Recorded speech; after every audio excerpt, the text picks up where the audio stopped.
House, जहां पर भारत और श्रीलंका के बीच अब से कुछ ही देर में द्विपक्षीय वार्ता होनी है और प्रधानमंत्री से मुलाकात कर रहे हैं श्रीलंका के राष्ट्रपति अनुरा कुमारा दिसानायके।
तो आप देख रहे थे ये सीधी तस्वीरें हैदराबाद हाउस से, जहां पर प्रधानमंत्री के साथ जो श्रीलंका के राष्ट्रपति हैं उनका फेमस हैंडशेक हुआ और इसके बाद वहां द्विपक्षीय वार्ता होनी है, जहां कई ऐसे अहम हम मान सकते हैं सेक्टर्स हैं जहां से कई अहम समझौते निकलकर सामने आएंगे।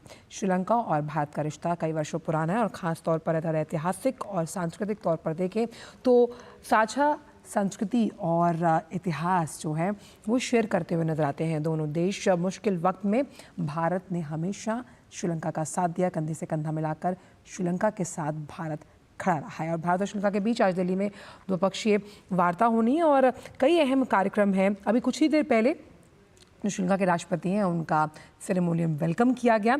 भारत और श्रीलंका के मध्य अगर हम देखें आपस में तो बौद्धिक, सांस्कृतिक और धार्मिक का संबंध काफ़ी प्रगाढ़ है और दोनों देशों का जो इतिहास है करीबन 2500 वर्ष पुराना माना गया। और आज के इस दौर में अगर देखें तो आज भी कई अहम समझौते होने पर उम्मीद जताई गई है। कुछ ही देर पहले सेरेमोनियल रिसेप्शन हुआ, गार्ड ऑफ ऑनर दिया गया श्रीलंका के राष्ट्रपति को और गर्मजोशी से उनका स्वागत हुआ।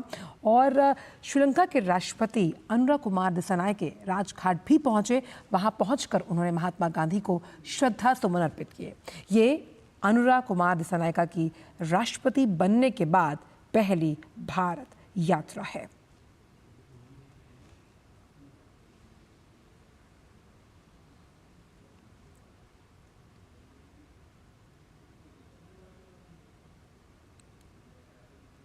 राष्ट्रपति द्रौपदी मुर्मू और प्रधानमंत्री ने गर्मजोशी से श्रीलंका के राष्ट्रपति का स्वागत किया और नवनिर्वाचित राष्ट्रपति हैं श्रीलंका के। श्रीलंका एक खराब तौर से गुजरते हुए अब एक स्थायी सरकार की तरफ बढ़ता हुआ और भारत और श्रीलंका के रिश्ते कई वर्षों पुराने, दोनों देशों की साझा सांस्कृतिक और सामाजिक विरासत एक बहुआयामी साझेदारी और समरसता की नींव रखती है। यहाँ पर जो विजिटर्स बुक है उसमें अपने विचारों को अंकित करते हुए श्रीलंका के राष्ट्रपति अनुरा कुमारा दिसानायके और उससे पहले ये guard of honour ceremonial welcome यानी कि औपचारिक स्वागत किया गया राष्ट्रपति प्रांगण में श्रीलंका के राष्ट्रपति का।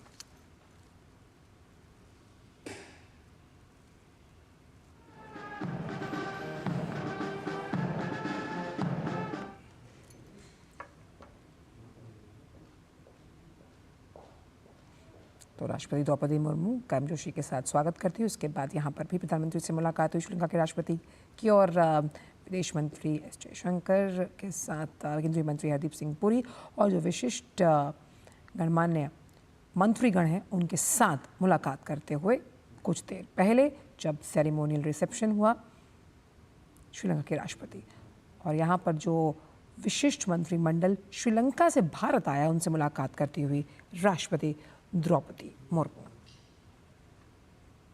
और फिलहाल वक्त छोटे से ब्रेक का है। बाकी खबरों के लिए आप देखते रहिए डीडी न्यूज़। खुद को पैम्पर करिए MDH बादाम रोगन के साथ, जो आपको संवारे, निखारे और नरिश करे। चमके चमके हाँ दमके दमके, त्वचा में समाए, हाइड्रेट करे, हर उम्र की त्वचा का पोषण करे। You deserve the purity. MDH बादाम रोगन, नेचुरल, टेंडर, प्योर। चमके चमके। जब धरती चीर कर निकलता है लोहे का पत्थर और मिलता है मोंगिया के जोश से, फिर तपता है, पिघलता है और बनता है फौलाद। अब होता है सरिया सारी खूबियों के साथ। मोंगिया स्टील, मजबूत देश का मजबूत सरिया। डॉक्टर दादू, ये प्रीमियम क्या होता है? बेटा प्रीमियम मतलब समझ लो पेट्रोल। जब तक कार में पेट्रोल है तब तक कार चलेगी, पेट्रोल खत्म कार स्टॉप। पर पापा इस बार पेट्रोल खत्म होने पर भी कार चलती रहेगी। वो कैसे? LIC के जीवन लाभ में प्रीमियम पेमेंट हो जाए स्टॉप, पर पॉलिसी के फायदे चलते रहते हैं। मतलब अब लाइफ की गाड़ी चलेगी नॉन स्टॉप। LIC हर पल आपके साथ। अब आया असली स्वाद। अब आया स्वाद। जब स्वाद के पड़े हो लाले तो MDH का चंकी चाट मसाला डालें। MDH का चंकी चाट मसाला। MDH। ब्रेक के बाद सभी का स्वागत। रक्षा संपदा दिवस के अवसर पर उपराष्ट्रपति जगदीप धनखड़ नई दिल्ली में राष्ट्रीय रक्षा संपदा प्रबंधन संस्थान में 7वें रक्षा संपदा दिवस व्याख्यान कार्यक्रम की मुख्य अतिथि के रूप में अध्यक्षता की। 16 दिसंबर 1926 के दिन कैंटोनमेंट्स डिपार्टमेंट के संविधान का गठन हुआ और इस उपलक्ष्य में रक्षा संपदा दिवस मनाया जाता है। खबर उत्तर प्रदेश में, जहां के संबल जिले में 40 साल तक बंद रहे मंदिर के पास खुदाई के दौरान मां गौरी की और माता पार्वती की प्राचीन मूर्तियां निकली हैं। ये मूर्तियां मंदिर के पास स्थित कुएं में खुदाई के दौरान निकली। खुदाई के द्वारा निकली मूर्तियों को लेकर वहां पर आने वाले श्रद्धालुओं में काफ़ी उत्साह है। बीते शनिवार को प्रशासन ने 40 साल से बंद भगवान शंकर और बजरंगबली के मंदिर खुलवाए थे और अब यहां बड़ी संख्या में लोग पूजा अर्चना करने पहुंच रहे हैं। साल 1978 के दंगों के बाद ये पहला मौका था जब मंदिर में विधिवत पूजा अर्चना की गई। संबल के जिलाधिकारी राजेंद्र पैंसिया ने जानकारी देते हुए कहा कि हमने मंदिर और कूप की कार्बन डेटिंग के लिए ASI को पत्र लिखा है। 52 सराय और 68 तीर्थ माने जाते हैं। तो अभी पंडित जी ने बताया, हालांकि इसको हम और कंफर्मेशन करेंगे। जितने भी मंदिर होते हैं उसके साथ में एक जल का केंद्र होता था, तो उसी के अंतर्गत ये दोनों मिले। तो अभी ASI को हमने पत्र लिखा है कूप के बारे में और मंदिर के बारे में। वो जब आएंगे कार्बन डेटिंग होगी, उसके बाद इसका वास्तव में पता चलेगा। उत्तर प्रदेश विधानसभा का शीतकालीन सत्र आज से लखनऊ में शुरू हो रहा है। सत्र शुरू होने से पहले पत्रकारों को संबोधित करते हुए मुख्यमंत्री योगी आदित्यनाथ ने कहा कि हम सभी प्रकार की चर्चा के लिए तैयार हैं। राज्य सरकार के इस शीतकालीन सत्र के दौरान विधानसभा में अनुपूरक बजट भी पारित करवाया जाएगा। उत्तर प्रदेश विधानमंडल के शीतकालीन सत्र के अवसर पर सरकार उन सभी मुद्दों पर, क्योंकि यहां पे विधायी कार्य तो इस सत्र में होंगे ही, विधायी कार्य के साथ साथ अनुपूरक बजट भी इस सत्र में विधानमंडल के सामने आएगा। इसके अलावा जनता से जुड़े हुए और प्रदेश के विकास से जुड़े हुए मान्य सदस्यों के महत्वपूर्ण सुझाव और उनके मुद्दे भी, जो जनता से जुड़े हुए मुद्दे हैं, उन मुद्दों को भी सदन में रखने का एक सुनहरा अवसर माननीय सदस्यों के सामने है। देश के पूर्व प्रधानमंत्री पंडित जवाहरलाल नेहरू के निजी पत्रों को वापस करने की कवायद अब तेज हो गई है। इस मुद्दे को लेकर भाजपा सांसद दिनेश शर्मा ने कहा कि ये पत्र राष्ट्रीय संपत्ति है और कांग्रेस को इससे अपने पास रखने का अधिकार नहीं। आपको बता दें कि प्रधानमंत्री संग्रहालय और लाइब्रेरी ने मांग की है कि देश के पूर्व प्रधानमंत्री पंडित नेहरू जी के निजी पत्र जो सोनिया गांधी ने लिए थे उन्हें वापस किया जाए। संग्रहालय ने इसे लेकर राहुल गांधी को चिट्ठी लिखी थी। ये पत्र साल 2008 में यूपीए सरकार के कार्यकाल में सोनिया गांधी ने मंगवाए थे। प्रधानमंत्री संग्रहालय के सदस्य रिजवान कादरी की तरफ से राहुल गांधी को 10 दिसंबर को ये पत्र लिखा गया। इस पत्र में कादरी ने राहुल गांधी से अपील की कि वो सोनिया गांधी को दिए गए पत्रों, फोटो प्रति और डिजिटल प्रति को वापस करें। इससे पहले संग्रहालय द्वारा सितंबर में भी सोनिया गांधी को पत्र लिखा गया था।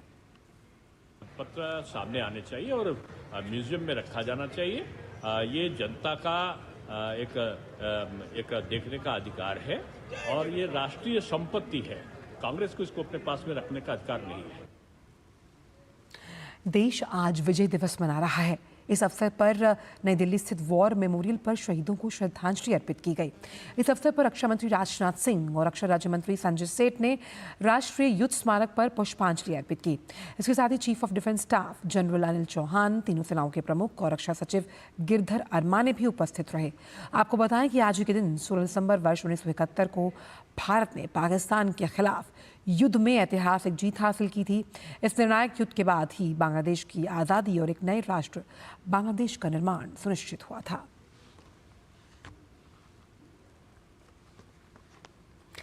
मशहूर तबला वादक जाकिर हुसैन ने दुनिया को अलविदा कह दिया। अमेरिका के सैन फ्रांसिस्को में इलाज के दौरान उनका निधन हुआ। वो 73 साल के थे। उन्हें दिल से संबंधित समस्याओं की वजह से लगभग 2 हफ्ता पहले अस्पताल में भर्ती करवाया गया।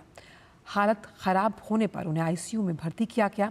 कई राष्ट्रीय और अंतर्राष्ट्रीय पुरस्कारों से सम्मानित उस्ताद जाकिर हुसैन ने कई दिग्गज कलाकारों के साथ जुगलबंदी की। उस्ताद अल्लाह रखा के पुत्र जाकिर हुसैन की मृत्यु के समाचार से पूरे देश में शोक की लहर है।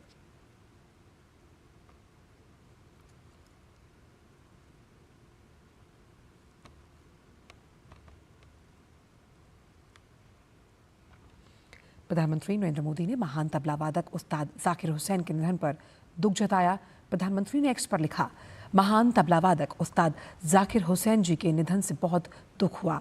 उन्हें एक सच्चे प्रतिभाशाली व्यक्ति के रूप में याद किया जाएगा। उन्होंने भारतीय शास्त्रीय संगीत की दुनिया में क्रांति लाई। वो तबला को वैश्विक मंच पर ले गए और अपनी बेजोड़ लय से लाखों लोगों को मंत्रमुग्ध कर दिया। इसके माध्यम से उन्होंने भारतीय शास्त्रीय परंपराओं को वैश्विक संगीत के साथ सहजता से मिश्रित किया। इस प्रकार वो सांस्कृतिक एकता के प्रतीक बन गए। उनके प्रतिष्ठित प्रदर्शन और भावपूर्ण रचनाएं संगीतकारों और संगीत प्रेमियों को पीढ़ियों तक प्रेरित करने में योगदान देंगी। उनके परिवार, दोस्तों और वैश्विक संगीत समुदाय के प्रति मेरी हार्दिक संवेदनाएं। बोधगया में बांग्लादेश हिंदू, सिख, जैन और बौद्धों पर हो रहे अत्याचार के विरोध में आक्रोश मार्च निकाला गया। इस मार्च में काफ़ी संख्या में बौद्ध भिक्षु और हिंदू संगठन के लोग शामिल हुए। माया सरोवर से थाई मंदिर मियाँ बिघा मोड़ बांग्लादेश बौद्ध मठ के पास से गुजरते हुए BTMC गोलबर्ग, कालचक्र मैदान, बर्मा मोड़, पचट्ठी मोड़, राजापुर मोड़ तक आक्रोश मार्च निकाला गया। आक्रोशित लोगों ने बांग्लादेश सरकार के पुतले जलाए और जमकर नारेबाजी की। आक्रोश मार्च में शामिल हिंदू संगठन और बौद्ध भिक्षुओं ने बांग्लादेश में हिंदुओं पर हो रहे अत्याचार को तत्काल बंद करने की मांग की। इस्कॉन के सन्यासी चिन्मय कृष्णदास को कारावास से मुक्त कराने, बांग्लादेश में हिंदू और अन्य सभी अल्पसंख्यकों पर इस्लामिक कट्टरपंथियों के हमले, हत्या, लूट, आगजनी, महिलाओं पर हो रहे अमानवीय अत्याचार को रोकने की मांग के वो नारे लगा रहे थे। बोधगया में सभी धर्म के लोग आक्रोश मार्च का आयोजन किए हैं और इसको हम लोग निकाल रहे हैं। बांग्लादेश में अल्पसंख्यकों पे जो अत्याचार हो रहा है, अमानवीय अत्याचार हो रहा है, उसके खिलाफ यह आयोजन किया जा रहा है। इसमें सभी हिंदू, बौद्ध, जैन, सिख सब लोग इसमें शामिल हैं और इसका बांग्लादेश सरकार के खिलाफ एक आक्रोश आंदोलन है। आंतरिक अस्थिरता से जूझ रहे बांग्लादेश में साल 2025 के अंत तक या फिर साल 2026 की शुरुआत में चुनाव हो सकते हैं। बांग्लादेश के अंतरिम नेता मोहम्मद यूनुस ने राज्य टेलीविजन प्रसारित एक कार्यक्रम में ये बात कही। यूनुस इस वक्त देश में कार्य कर रही कार्यवाहक सरकार के प्रमुख हैं। 18 साल की उम्र में शतरंज के विश्व चैंपियन बनने वाले भारत के डी गुकेश की आज स्वदेश वापसी हुई। गुकेश का चेन्नई लौटने पर एयरपोर्ट पर जोरदार स्वागत हुआ। भारी संख्या में गुकेश के स्वागत के लिए लोग चेन्नई एयरपोर्ट पर इकट्ठा हुए। गौरतलब है कि गुकेश ने गुरुवार को सिंगापुर में आयोजित हुई शतरंज के विश्व चैंपियनशिप में चीन के डिंग लिरेन को पराजित किया। गुकेश के लिए उपलब्धि इसलिए भी खास है क्योंकि वो सबसे युवा चेस चैंपियन बने। गुकेश से पहले विश्वनाथन आनंद साल 2012 में विश्व शतरंज चैंपियन बने थे। फिलहाल समाचारों में इतना ही। दीजिए इजाजत। नमस्कार।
नमस्कार, स्वागत है आप सभी का डीडी न्यूज में। और आइए आपको बता दें कि प्रधानमंत्री नरेंद्र मोदी इस वक्त श्रीलंका के राष्ट्रपति से मुलाकात कर रहे हैं।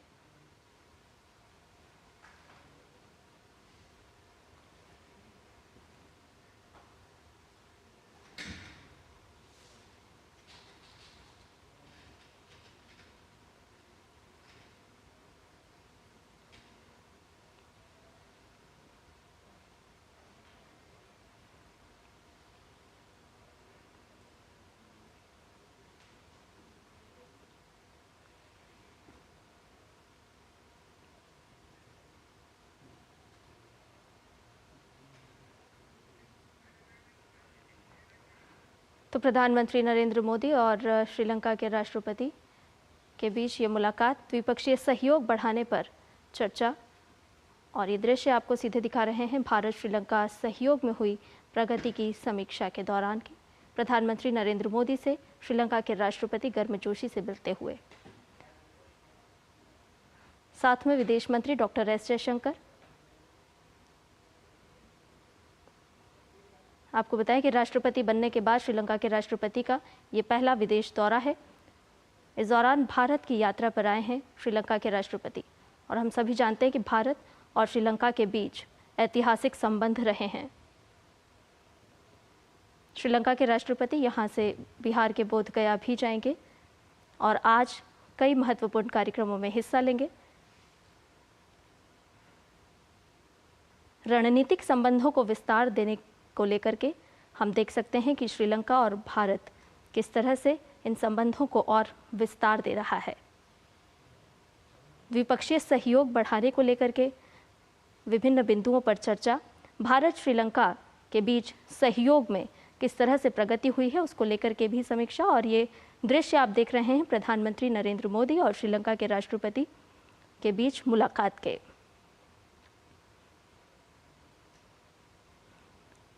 श्रीलंका के राष्ट्रपति अनुराकुमारा दिसानायके भारत यात्रा पर हैं और इस दौरान प्रधानमंत्री नरेंद्र मोदी से उन्होंने मुलाकात की। इससे पहले आपको बताएं कि विदेश मंत्री डॉक्टर एस जयशंकर से उनकी मुलाकात हुई। और आज का दिन बेहद खास, भारत और श्रीलंका के संबंधों को लेकर किस तरह से रणनीतिक संबंधों को विस्तार दिया जा सकता है। पड़ोसी प्रथम की नीति को लेकर के प्रधानमंत्री नरेंद्र मोदी का हमेशा से जोर रहा है और भारत और श्रीलंका के बीच हम इन संबंधों को और प्रगाढ़ होते हुए लगातार देख रहे हैं।